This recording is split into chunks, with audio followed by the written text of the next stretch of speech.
So we have this system of pulleys. They're weightless and frictionless. What's the acceleration of the 150? What's the position? Okay. So I'm going to start with free body diagrams of, I'm going to do both of them. I guess I'll do a free body diagram and Newton's second law of the simplest one first, the 100. And, you can hope that that'll be enough. It won't be.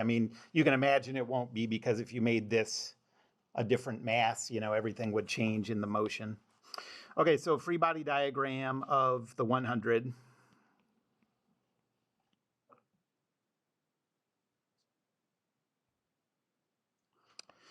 We have a weight force down of 100 times 9.81, so 981. And a pulling force from the cable up.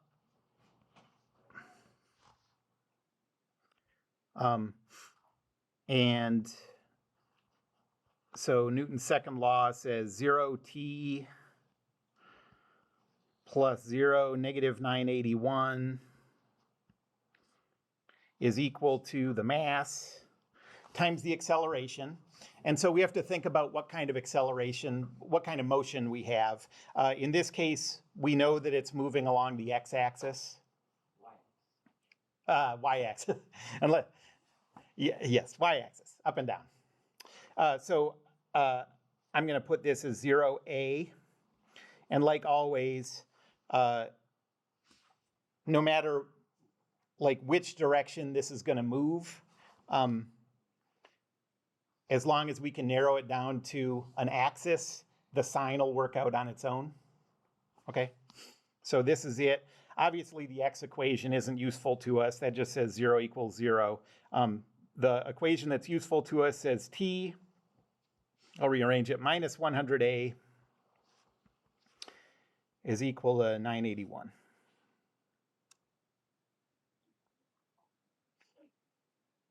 And now you can see formally, mathematically, we can't solve for anything there. We have one equation and two variables. So now we're going to isolate the second one. So free body diagram of the 150.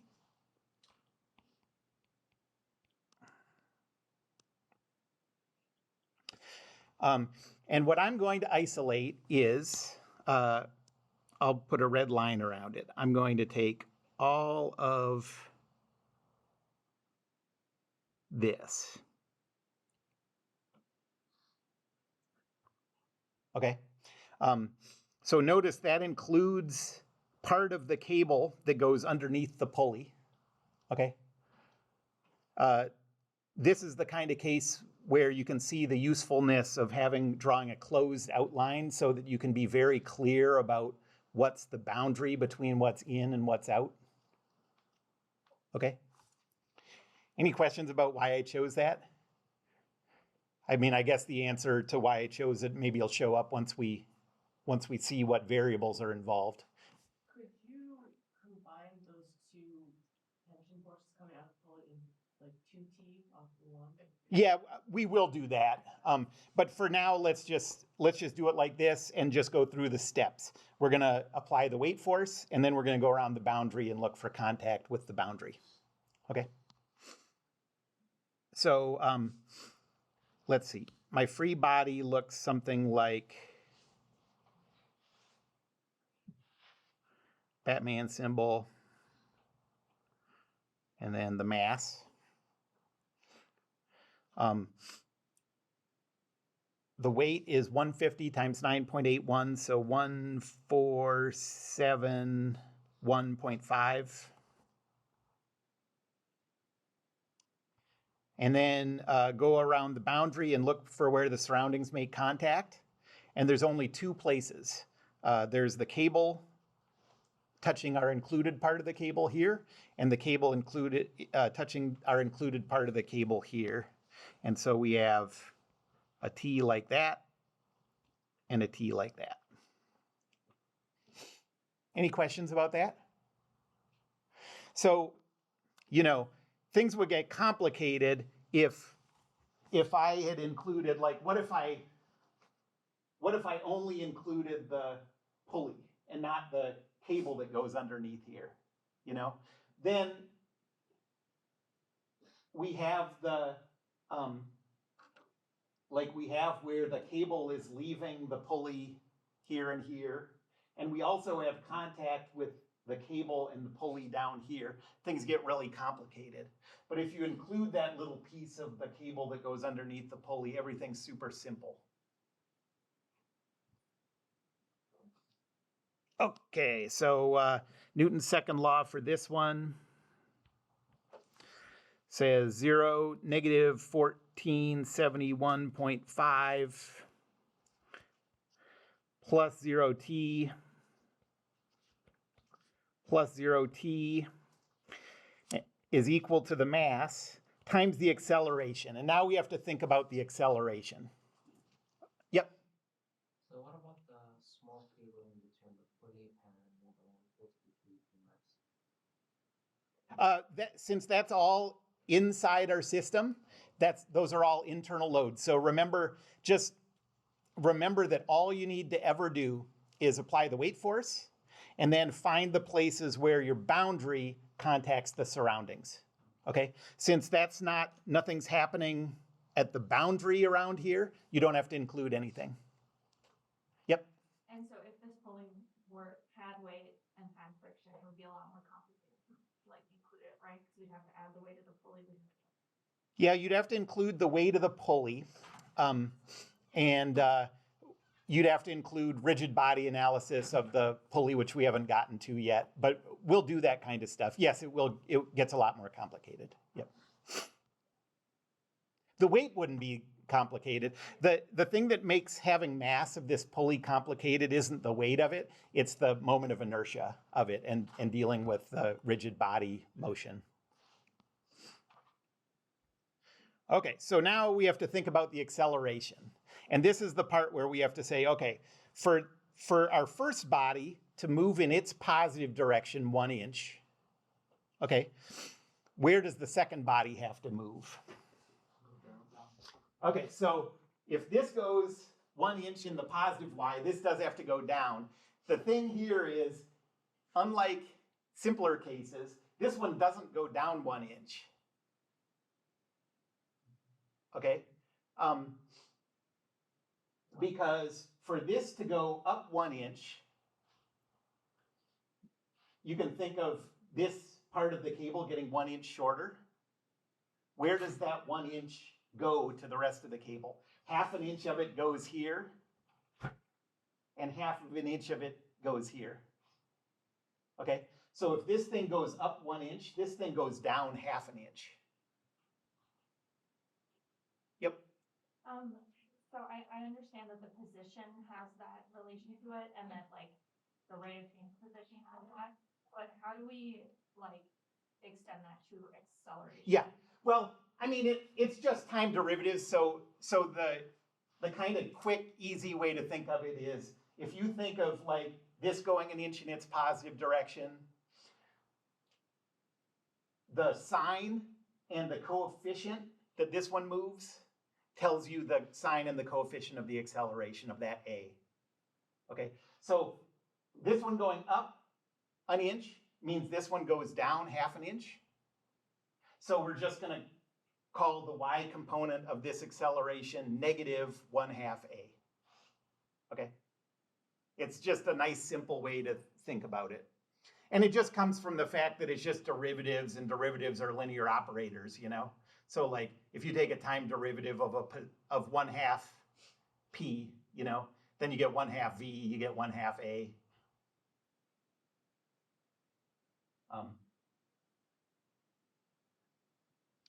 Anybody want me to say any more about the inch to 1/2 inch thing?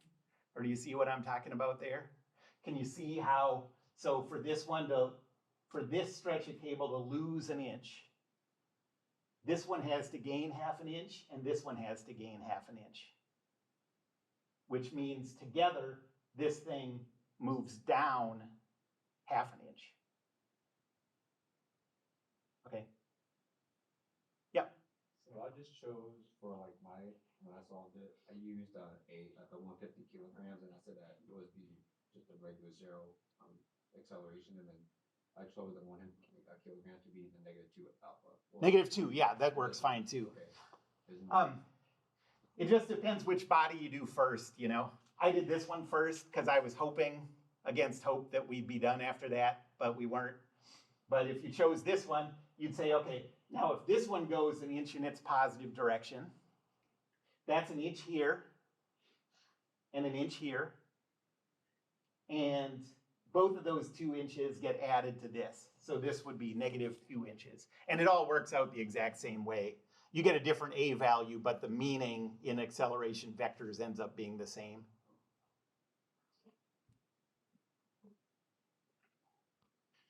Okay, so 150, and now we have 0, -0.5 A.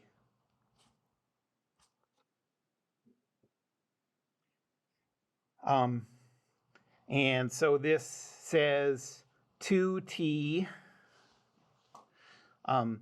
plus 75A is equal to 1471.5.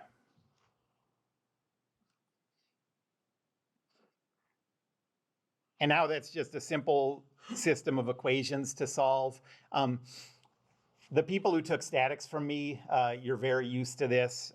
We're gonna have to solve big systems of equations in this class, and you're gonna wanna do it with reduced row echelon form. So the way to solve any system of equations with reduced row echelon form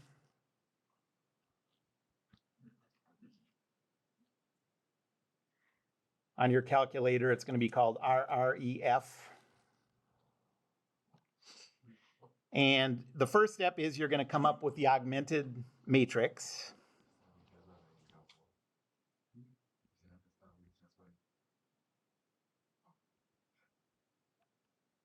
To do the augmented matrix, get the constants alone on one side.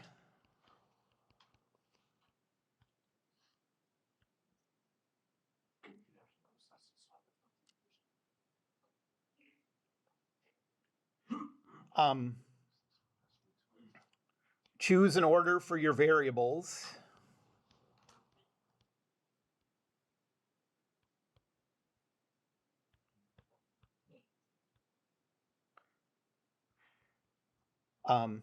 And in this case, so we're going to have this matrix that has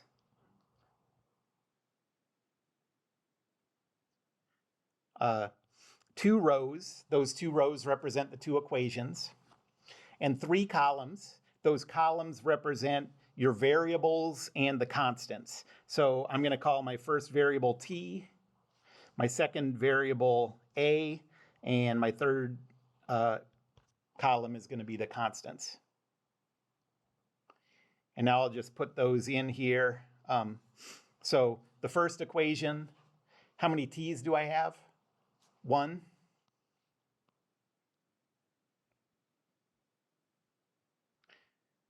How many a's do I have? -100.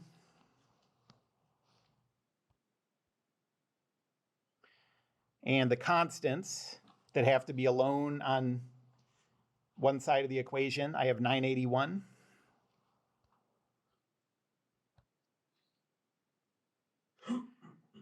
Then the second equation, t's, I have 2.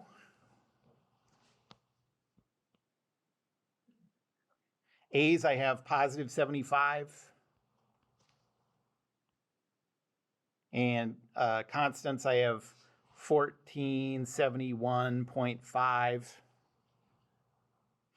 So enter that into a matrix on your calculator. And the different calculators have different ways of entering matrices. Let me know if you have trouble figuring out how to do it on your calculator. But then you're just going to use the function RREF on your matrix.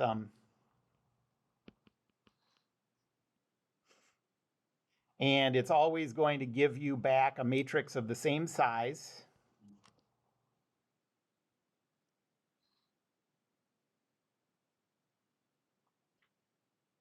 and it's going to have an identity matrix in the square matrix on the left. And then the last column is going to be your answers in the order that you chose your variables. So this will be your t value, this will be your a value. And I got 802.64 and then negative 1.78. Okay, and so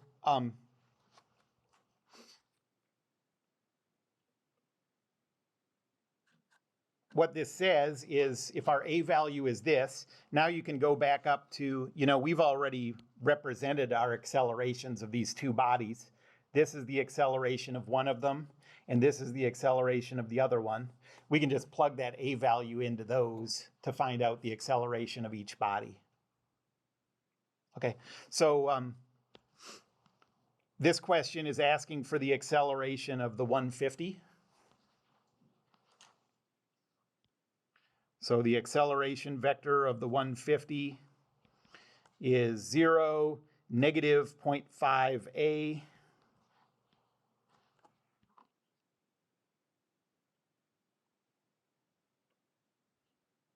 which is about 0, positive 0.89.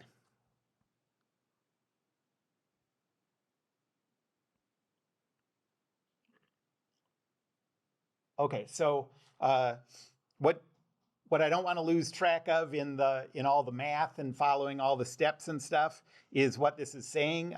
This is pulley advantage. I remember being surprised when I first saw pulleys in my first physics class because I'd always heard of pulley advantage, of pulleys allowing allowing less force to lift a heavier object. And pulleys really don't do that. They just change the direction of cable forces.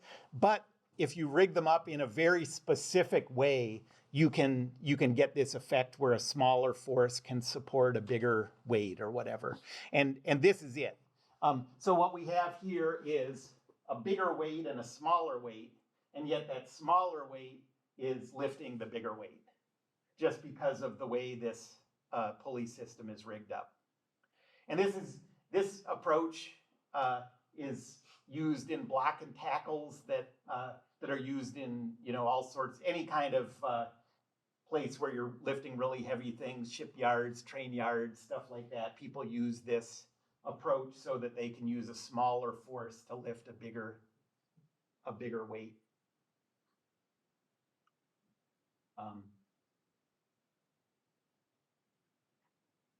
You can't ever get energy for free. Sometimes you can get forces for free, but you can't get energy for free. So how does this not violate conservation of energy? The answer is you're applying less force here to produce a bigger force here, basically, but the trade-off is you have to pull this twice as far. So that's how the energies equalize. Okay, if you want to lift this one 2 feet, you have to pull this down 4 feet.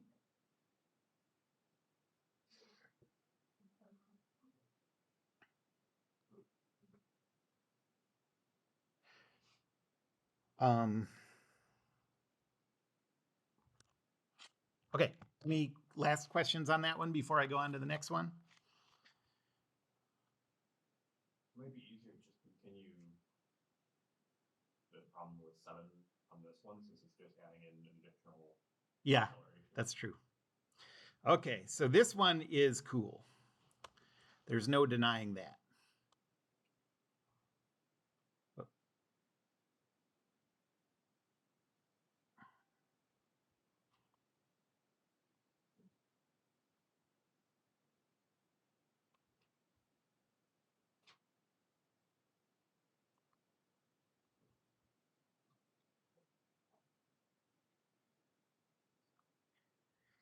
Okay, so now it's the same problem,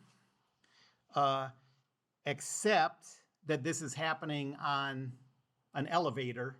And so basically like the ceiling that they're attached to is accelerating.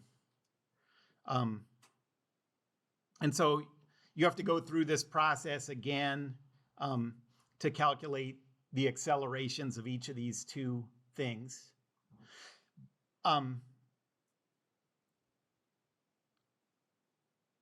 But the key thing that we have to, so that the mathematical stuff that we had to do to relate the acceleration of one to the other one in the last problem, we have to do it here too. But you have to remember that those accelerations are relative to the elevator. Those are not relative to the ground, okay? If this whole elevator was accelerating at 1,000,000 miles per hour, these things would both be, you know, could both be accelerating up or whatever. That's not true. But you don't know that, so the thing where I said this has twice as big an acceleration as this does, okay? That's only true when you're talking about accelerations relative to the elevator. So we're gonna have to use relative motion for this one. Okay.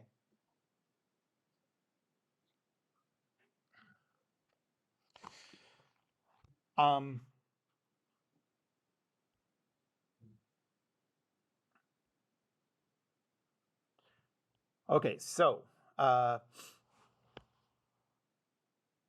let's start with free body. I don't think you probably need me to go through parts A and B again. So with relative motion, if this thing is at rest, the behavior is the same as this, just with the different weights. If the elevator is moving with a constant velocity, remember constant velocity means zero acceleration. So it still works exactly the same way as the last problem did. Things only change when the elevator is accelerating. Okay. So, okay, let's go. So I'm going to go free body diagram of the 20.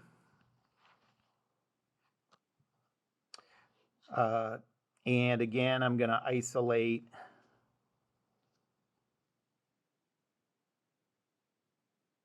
that. So that includes all the cable going under the pulley, all the attachment, like that. There's a weight force of 196.2 and upward forces of T.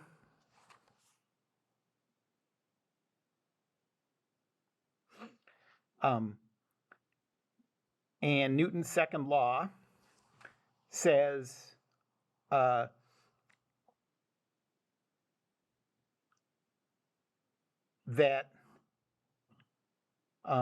0t plus 0t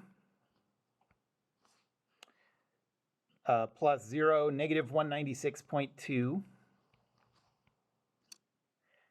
is equal to 20 times, and I'm going to say that this is accelerating up. We know that it's just moving along the y-axis, so I'll call this, I'm going to call this 0 acceleration of the 20 relative to the ground. Relative to the ground.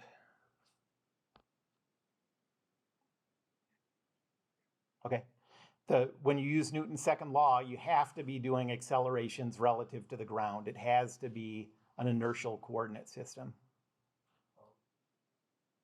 Okay, are you with me on that?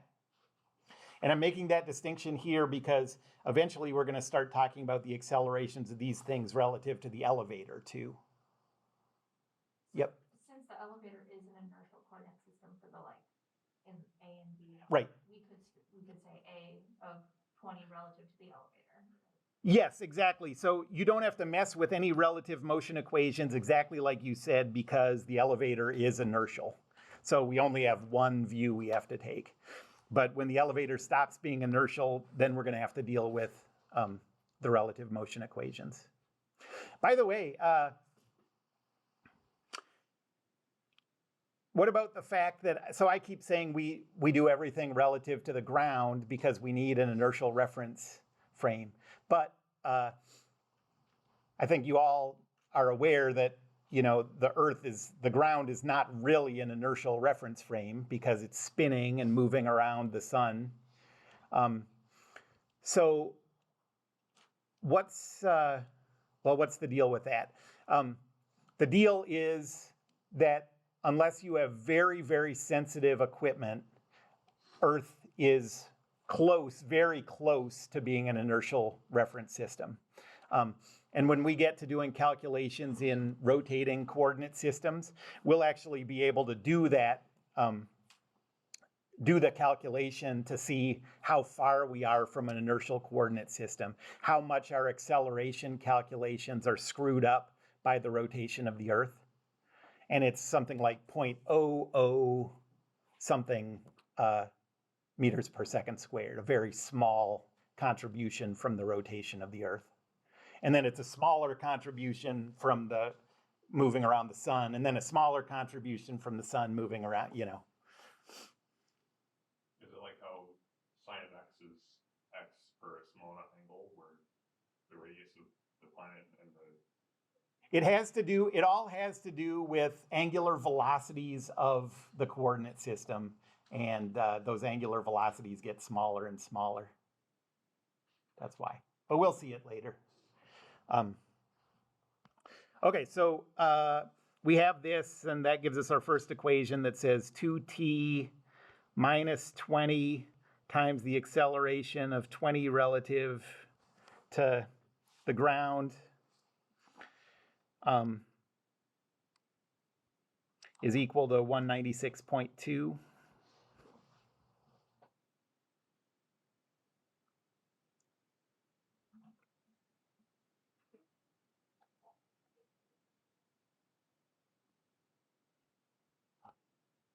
And now we'll go to the 40 kilogram.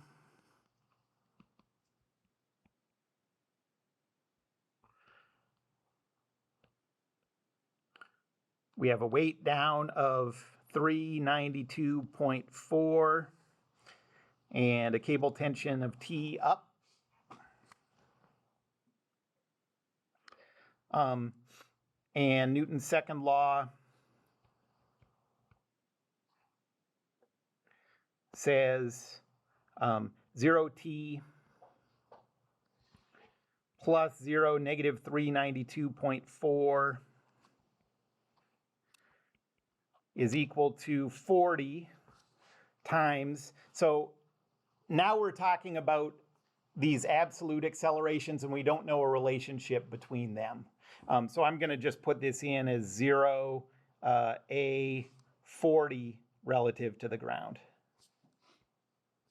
Don't we know the relationship just as like easily as we knew it for the other one? No, we don't. We know the relationships, just like the other one, we know the relationships between the acceleration of the 20 relative to the elevator and the acceleration of the 40 relative to the elevator. But we don't know any relationship compared to the ground. Okay, so that's what causes the extra step in here.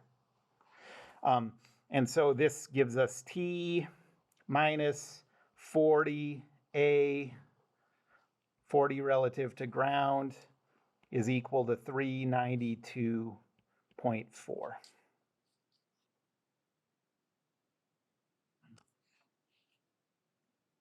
Okay, so we have these two equations, but now, and you can't dispute these. Everything we did was perfectly clear. The problem is now we have 3 variables for our 2 equations. So we're going to need another equation. Okay, and that other equation is going to come from Well, it's going to come from relative motion, and it's going to come from thinking about the 1 inch up or down thing. Okay, so now we'll go relative motion.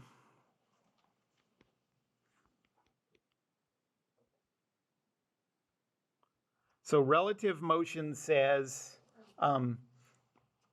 that the acceleration of the 20 relative to the ground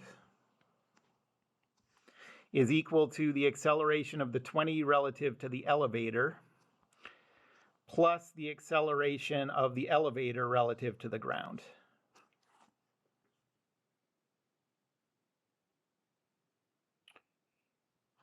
So what does that tell us?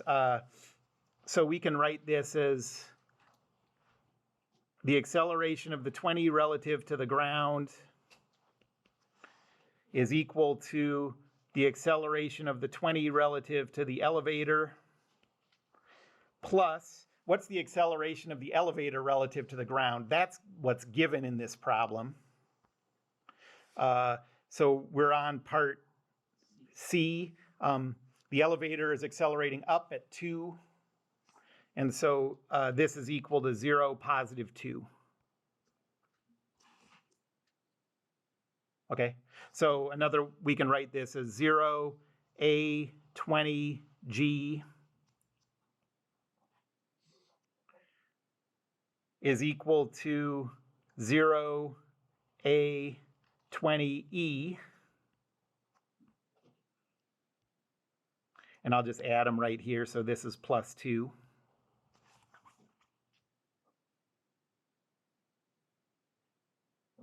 Are you with me on that? Any questions about that? And now we'll do it for the 40. So the acceleration of the 40 relative to the ground is equal to the acceleration of the 40 relative to the elevator plus the acceleration of the elevator relative to the ground. And so 0, A, 40 relative to the ground is equal to 0, A, 40 relative to the elevator plus 0, 2, so I guess I'll put this in here again. Okay, so we don't care about the x equations. They don't give us anything, but this one gives us this new relationship that says A 20 relative to the ground is equal to A 20 relative to the elevator plus 2. And this one says acceleration of the 40 relative to the ground is equal to the acceleration of the 40 relative to the elevator plus 2. Okay, can we solve this system of equations now? No, all we did was add 2 equations and add 2 variables. That didn't help at all. But now we can now that we have these accelerations relative to the elevator, now we can finally use the 1 inch up and down thing. Okay, so that says that, so what did we use first? If the 20 goes up 1 inch, the 40 goes down 2 inches. Okay, so I'm going to call this, I'm going to say, I'm going to define A as the acceleration of the 40 relative to the elevator. I'm just making a substitution there. And so that means that the acceleration of the 20 relative to the elevator has to be equal to negative 2a. Okay, So now we can substitute all this stuff in.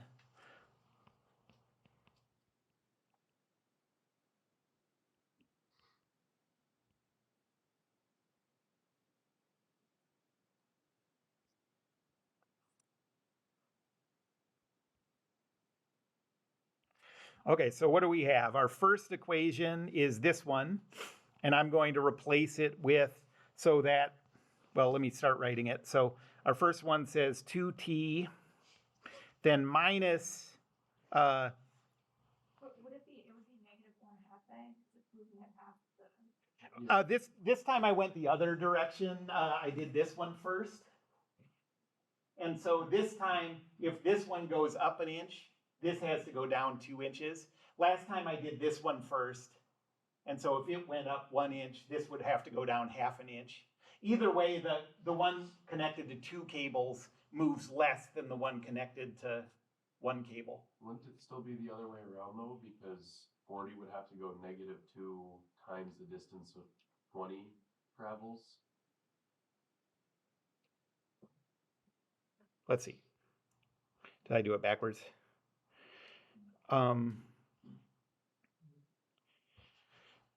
So I'm saying, so I'm going to say, Is that saying that A20 relative to E is moving at twice the speed of, right. 40. which is not true. It's the opposite. Oh, I did it opposite. You're right. I was thinking of them opposite. Thank you. Thank you. Thank you. Sorry to act all indignant. Okay, right. The 20's on the left. So 2t, and then everything else is right, isn't it? Okay, so now I'm doing this substitution. Maybe this last substitution, it might just be sort of making things look complicated, but I just did it so we could go back to thinking of like this one variable a and the relationship between the acceleration of one body and the other one in terms of this a. So 2t minus 20 times A20 relative to ground. So 20 times, now what's A relative to ground? That's equal to A plus 2.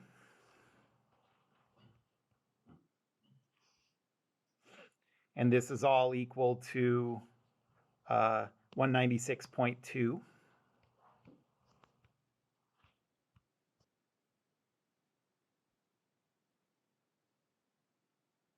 And now I'll go to the second equation.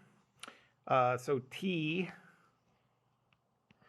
minus 40 times the acceleration of the 40 relative to the ground.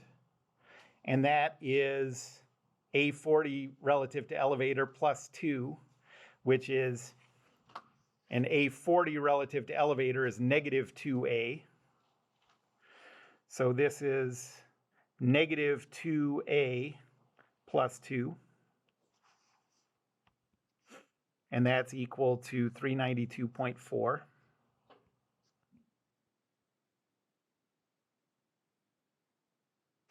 And so now I can make this, my system will be 2t minus 20a is equal to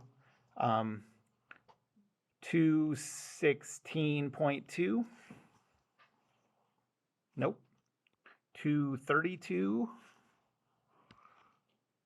236.2. Does that look right? And then my second one says t. Should be adding to 392. Or, oh, I'm sorry. That was the first one. Yeah, no, you're right. Okay. And then t plus 80a is equal to, so now we're adding 80 to this, so 472.4.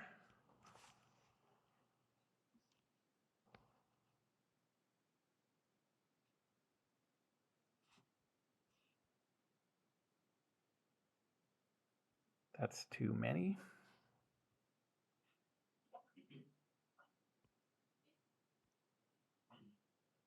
So here's equation 1, equation 2. I'll do T, A, constant.